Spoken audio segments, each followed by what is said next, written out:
The round that won the West. That's today's Cartridge's claim to fame, and from what you'll learn by the end of today's episode, that claim wasn't a lie nor a fib. Today, we go over one of the most iconic rounds from the American Wild West. Whether you were settling a minor disagreement in a duel, fighting for your life on the prairie, or taking down whitetail, the 4440 Winchester got the job done. How do you do, folks, and welcome back to Chambered in History, where we're going over the story of cartridges that made history themselves. From back-of-the-drawer relics to big-bore bruisers, we're cracking open the brass cases and spilling out the history. And don't forget to like, comment, and hit that subscribe button to help us reach our 2,000 subscriber goal. And most importantly, to stay up to date on all of our cartridge adventures. So as mentioned in the intro, today we're going over the cartridge that won the West. It's went by many names over the years, including the 44 Winchester, 4440, 4440 Winchester, 4440 Winchester Central Fire, 4440 Winchester Center Fire, and just the 4440 Center Fire. The inspiration for the 4440 actually started with the 44 Henry rimfire created in 1860. Much like our round today, it was used in both pistols and rifles alike. At the time of its creation, it was being slung out by rifles like the iconic Henry 1860, which was very popular during the American Civil War, as well as later the 1866 Winchester, along with revolvers such as the Smith & Wesson No. 3 and the Colt Model 1860 long cylinder. Sure, in all reality, it was a pistol round that folks were chambering rifles in, shooting light bullets with nowhere near as much oomph as their single-shot cousins, with ballistics sitting at 1,125 feet per second using a 216-grain bullet backed by 25 grains of black powder out of a 24-inch barrel. But for what it lacked in stopping power, range, and penetration shooting it out of a long rifle, it made up for it in sheer volume of fire. With a 15-shot tube magazine, you could rain down a volley of lead that'll have your opponent wondering what interdimensional void your rifle was pulling those bullets from. Well, nobody was probably thinking about interdimensional voids back then, but you get the point. It's a seemingly endless volley of lead. But the idea was that you only had to buy one type of cartridge for both your pistol and your rifle. No more hunting down one or the other. Just grab a box or two of one cartridge and you're good to go. But while Winchester was chambering their rifles for 44 Henry rimfire, they thought to themselves, we could basically make the same round, but with a centerfire case and achieve greater velocities and also have it be reloadable. So guess what they did? They made a centerfire version that hit harder and could be reloaded. And this was the thought that birthed the 44 Winchester centerfire. Winchester was even selling reloading kits for themselves at the time, which was a big hit whenever there wasn't a gun store in every block like we have nowadays. But first, in order to shoot these higher powered rounds, Winchester needed to beef up their action because at the time, both Henry and Winchester were running brass alloy cases, or receivers, which worked great for the rimfires that they were running at the time, but they wouldn't hold up to those higher pressures because they're just nowhere near as strong. So Winchester switched to using an iron receiver to hold up to the pressures, later upgrading it using steel, and they started chambering these rifles in this new centerfire cartridge. So now we have a rifle and cartridge combo that maintained the same large magazine for high volume of fire, and also smacked a little bit harder using a centerfire case that was also reloadable. This was the birth of the Winchester 1873. It'll be up here somewhere. But what's with the many names that I mentioned in the beginning of the video for today's cartridge? I mean, that's too many names to not go over, right? Well, whenever this round was first invented, it was known as the 44 Winchester or the 44 Winchester Central Fire, later changed to the 44 Winchester Center Fire. Though weirdly enough, Winchester wasn't even adding head stamps to their cartridges and wouldn't start doing it until 1866. So the stamp would read WRA Co. 44 WCF, which is Winchester Repeating Arms. I forgot what it's called. Company, and then 44 Winchester Center Fire. However, when the Union Metal Cartridge Company started producing this round, they just stamped it 44 CF, and then later just 4440. This was done in order to keep from advertising their competitor's name, so they just did 44 Centerfire, which, come on, dude. Almost immediately, the rifle and cartridge combo took off like a rocket, gaining popularity with the public in the blink of an eye. Unfortunately, even with its widespread approval, the U.S. military still went with the Springfield 1873 chambered in 45-70 and the Colt Single Action Army chambered in 45 Colt, both of which came out that exact same year in 1873. This was mostly due to the fact that Winchester's rifle was a repeater, and apparently at the time, repeaters were considered costly and wasteful as they felt like their soldiers wouldn't make their shots count as much if they knew the next round was right there ready to shoot, I guess. I mean, kind of a weird way to think, but It was a long time ago. Although soldiers quickly felt the consequences of that line of thinking, as natives were using the Winchester 73 against them with great effect, leading many soldiers to go against protocol and go buy a Winchester 73 out of their own pocket. Ultimately, as mentioned, the 4440 was mostly used by frontiersmen for either self-defense or taking down game, or harvesting meat. And you might be thinking to yourself, isn't a 4440 or a pistol round a little underwhelming for a deer? And well, yes, it is, by today's standards anyway. I mean, we have people that seem to think you shouldn't be using anything less than a 30-06 on deer and pig, which is just ridiculous. I mean, any of you fellow 6.5 Creedmoor owners know exactly what I'm talking about. But I'm here to tell you that's just a load of crap. It's all about shot placement. Inside 100 yards, the 4440 has little to no problem humanely dispatching a deer or average-sized pig. Sure, don't be going after bear or elk or the biggest hog in the world, but for most people that'll never get that chance, the 4440 is plenty enough, as long as you make a good shot. Not to mention, you have to remember, back then, people didn't have as many options. We didn't have an endless number of calibers, bullet weights, cartridge loads. I mean, people had to make do with what they could get. But while the 4440 definitely didn't leave the biggest blood trail, it was surely enough to keep anyone who owned a rifle chambered in it from going hungry. Okay, I know y'all want to hear the stats, the goods, the nerdy stuff. So we finally made it to the ballistics and dimensions. So let's get into it. So out of a rifle, the original loads were clocking in at about 1,245 feet per second using a 200 grain bullet, which is actually 55 feet per second slower than Winchester was advertising, because they were advertising 1,300.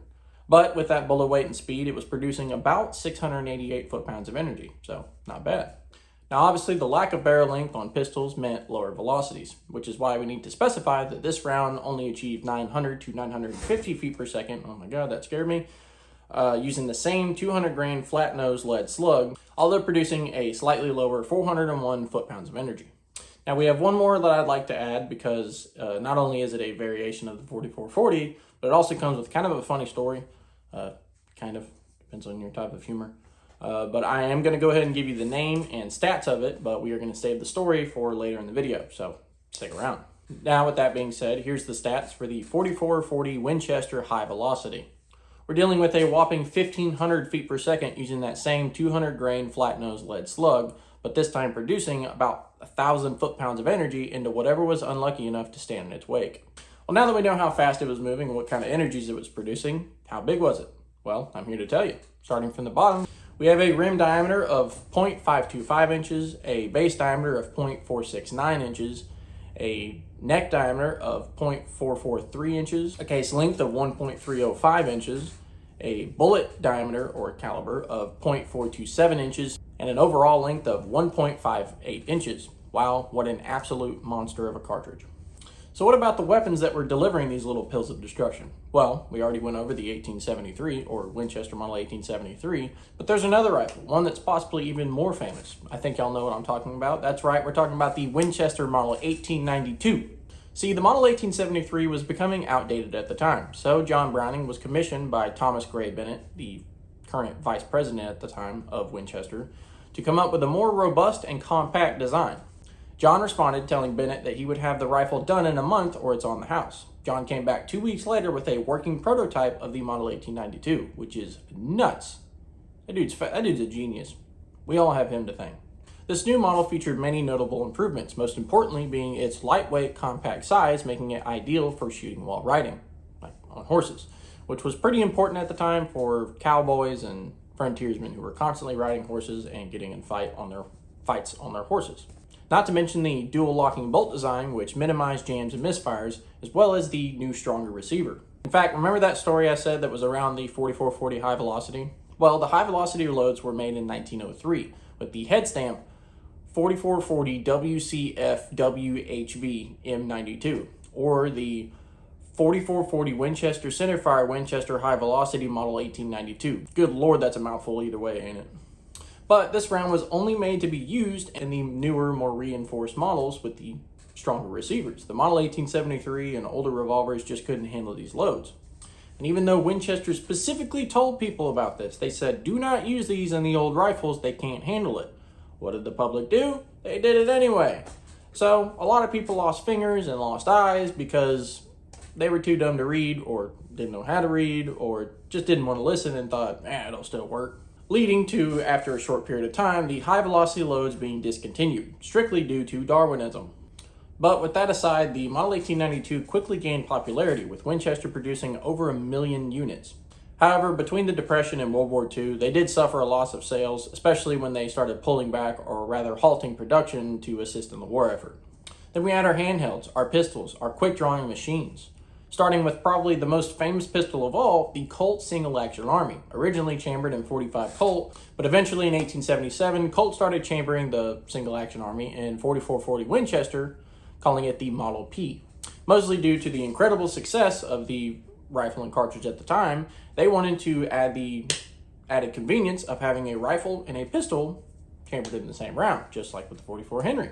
This new chambering became Colt's second most popular configuration, right behind the .45 Colt version. Surprisingly, across all the calibers offered, 36 to be exact, there was only about 357,000 Colt single-action Armies ever produced between 1873 and 1940. I say only because I thought that number would be way higher, like a lot higher, given just how famous this revolver is, but what do I know? Then we had the Colt Model 1878 double action, which, as the name implies, was a double action revolver, meaning you no longer had to pull back the hammer to take your next shot. But if you've ever shot a double action revolver, you'll know that you kind of want to almost every time. I have one right here. This is a Belgian Colt, actually, but it is double action. So we have that, which is a very heavy, long trigger pull, which would be useful if I had to get off some rounds, but then if you pull back the hammer, there's nothing in this. I don't even own rounds for this pistol, but if you pull back the hammer, it sets the trigger way back there, and it is significantly lighter. So if you've ever shot one, you understand.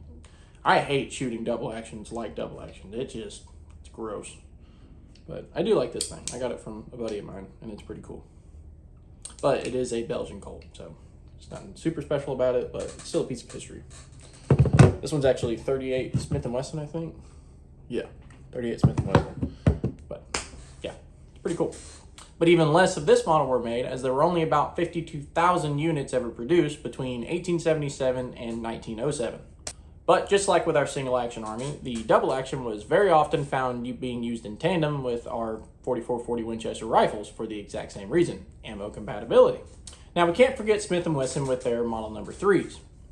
First adopted in 1870 by the U.S. Army, chambered in both .44 Smith & Wesson and .44 Russian, the Smith & Wesson Model No. 3 was actually the first cartridge-firing revolver adopted by our military. Later, the U.S. Ordnance Department would task Smith & Wesson with coming up with a .45 Colt version of their pistols, along with implementing the design improvements of George W. Schofield. But Smith & Wesson would instead come up with their own .45 caliber cartridge called the .45 Schofield or .45 Smith & Wesson. Unfortunately, this round was shorter, and the pistol that was made for wouldn't chamber .45 Colt, which was kind of the problem. But the Colt single-action Army would chamber both, so the U.S. Ordnance Department would wind up buying a lot of the .45 Smith & Wesson cartridges, but not the guns themselves. So, big miss, Smith & Wesson. Why would you do that? Later, in 1877, Smith & Wesson would discontinue the Model No. 3, coming out with the new Model No. 3. That was the name, new Model No. 3. They would eventually come out with the Frontier models, featuring a longer cylinder, allowing it to chamber rounds such as the .44-40 Winchester. Though the Frontier models were really more on a special order basis. I know there really wasn't all that much in the Smith & Wesson section about the .44-40, but believe it or not, there wasn't a whole lot of information I could find. So we at least talked about the pistol, and that's the point. Also, my stomach just growled. I don't know if y'all could hear that. And while yes, there are many examples of historical wielders of weapons chambered in .44-40, such as Wyatt Earp and people associated with them, there's actually one in particular that I found most interesting during my research. And that was legendary sharpshooter Phoebe Ann Moses, known to her family as just Annie, and known for her stage name, Annie Oakley, which rang a bell for me when I read the name, but I didn't really know much about her. But here we go. Born on August 13th of 1860, Annie had a bit of a rough life, with the death of both her father and stepfather at a very young age. By age 15, Annie was already earning her wages hunting small game for the Katzenberger grocery store to sell to restaurants and hotels in Cincinnati using her father's old Kentucky rifle. And she was no slacker either. Annie was so good, in fact, that she was able to pay her mother's $200 mortgage at the age of just 15, which I don't know what that converts to, but I'll put it like right here or here. I don't know. Eventually, Annie's shooting capabilities caught the attention of that of Jack Frost, one of the hotel owners in Cincinnati, not the guy who causes snow or whatever Jack Frost does in the folklore, to compete against known marksman Frank E. Butler. Butler was on tour with several other marksmen for a shooting show and would often accept challenges from the locals in the areas he was visiting. Annie went up against Butler, beating him by hitting 25 out of 25 of her shots, a perfect score, while Butler only hit 24 out of 25, meaning he missed one. After his defeat, Butler killed Annie. Just kidding, they actually started liking each other and started seeing each other more, and eventually got married on August 23rd of 1876. By 1882, the two started doing shows together, traveling the country and giving shooting expeditions along with their dog George, who was apparently a crucial part of the act. I don't know how you do that. My dog hates guns. It was at this time that Annie adopted her stage name, Oakley. So you go by Annie Oakley. Though in her day-to-day life, she would still prefer to be referred to as Mrs. Frank Butler. And for a small callback to our most recent episode, Annie actually befriended Sitting Bull in 1884, one of the two victorious leaders at Little Bighorn. Though a political prisoner at the time, Sitting Bull was in town and wanted to meet Annie. The two basically immediately hit it off as great friends, and he dubbed her Little Sure Shot. After a short stint with the circus for one season, Annie and Butler would eventually join Buffalo Bill's Wild West in 1885, where they would stay for 17 years. This is where things seemed to change for Annie, as up to this point, Butler was usually her husband was usually the star of the show, the one who got all the checks. But after joining Buffalo Bill's Wild West, Annie Oakley quickly gained popularity, even going on to perform around the world, and even in front of Queen Victoria herself. Annie was especially popular among women because a lady sharpshooter wasn't exactly commonplace at the time. And I know what you're thinking, where does the 4440 come into play here? Well, sometime after joining Buffalo Bill's Wild West, Annie was gifted a Winchester 1873 from Buffalo Bill himself. This rifle was particularly weird that it had a smoothbore barrel for shooting shot shells, as a lot of their act consisted of shooting things out of the air, which back then, I know a lot of you probably duck hunt or dove hunt every year, but back then people didn't get out much, so shooting something out of the air was awesome to them. All right, now let's talk about a couple of film features for our cartridge of the day. Just like with the previous section, there are a lot of examples of 4440s being used in TV shows and movies, and if not specifically 4440s, then at least the weapons that were chambered in them. I mean, just about every Western ever made features one of, if not all of, the weapons we've talked about. So for now, I've picked out a few that I want to talk about, and that's all we're going over today. I mean, look at this. I'm not going over all of this. That is too much. We're not doing that. We're not a movie channel. We're a cartridge channel, so we're going over a few. Anyway, I figured the best place to start is where it's the most obvious. So we're going to start with the 1950 classic Winchester 73 starring James Stewart. Now, unlike our previous episodes where the movie was named directly after the rifle, but the rifle wasn't the main focus of the plot, this one is. The entire movie is about the rifle, or pretty much just about the rifle. In the movie, Lynn McAdam, played by James Stewart, is after an outlaw by the name of Dutch Brown, played by Stephen McNally. In an effort to flush him out, Lynn enters a shooting competition in the local town and winds up winning the grand prize, which is a Winchester Model 1873.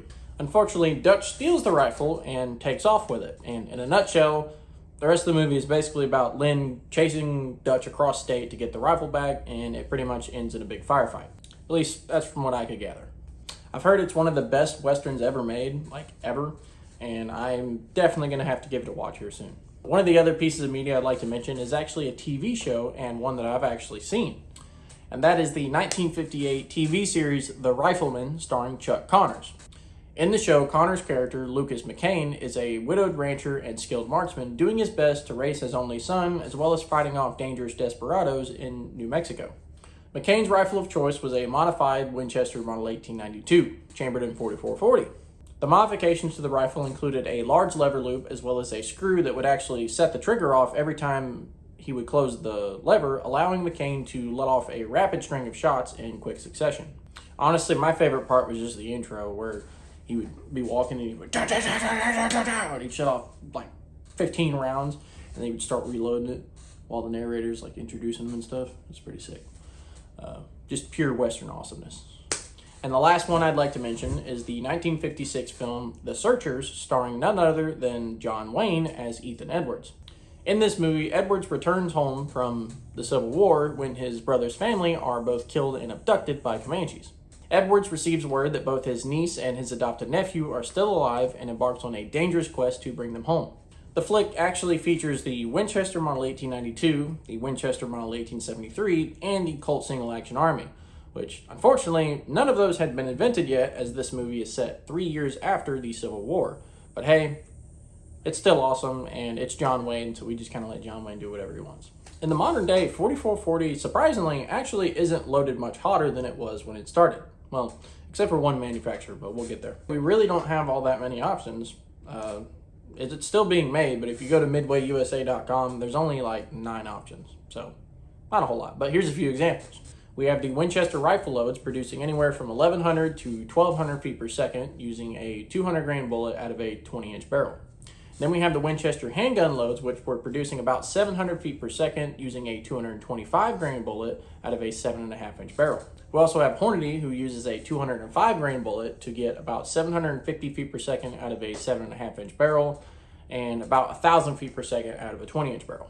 Now we get to those hot loads I was talking about, made by Buffalo Bore. These loads use a 185 grain bullet, producing 1,100 to 1,200 feet per second out of a handgun and about 1,470 feet per second out of a rifle, though Buffalo Bore does advise to only use these loads in post-1900 rifles just to be safe.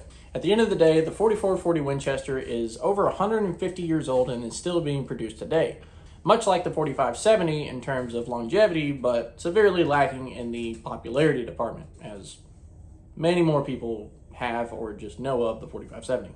So whether you're competing in a cowboy action event, taking down small to medium-sized game, or just shooting for fun, plinking, the 4440 won't disappoint. So if you enjoyed this dive into the 4440 Winchester, don't forget to hit that like button and subscribe to stay up to date on all of our cartridge adventures. And also comment down below about your stories about your 4440 Winchesters, or maybe some stories that I missed from history. And today I think I'm going to leave it a little more open-ended as to what we're going to cover on our next episode. So don't forget to tune in hopefully next Wednesday around 4 o'clock, if I can manage my time right, to see what's in store. But until then, keep your powder dry, your brass polished, and always stay chambered in history. Thank you.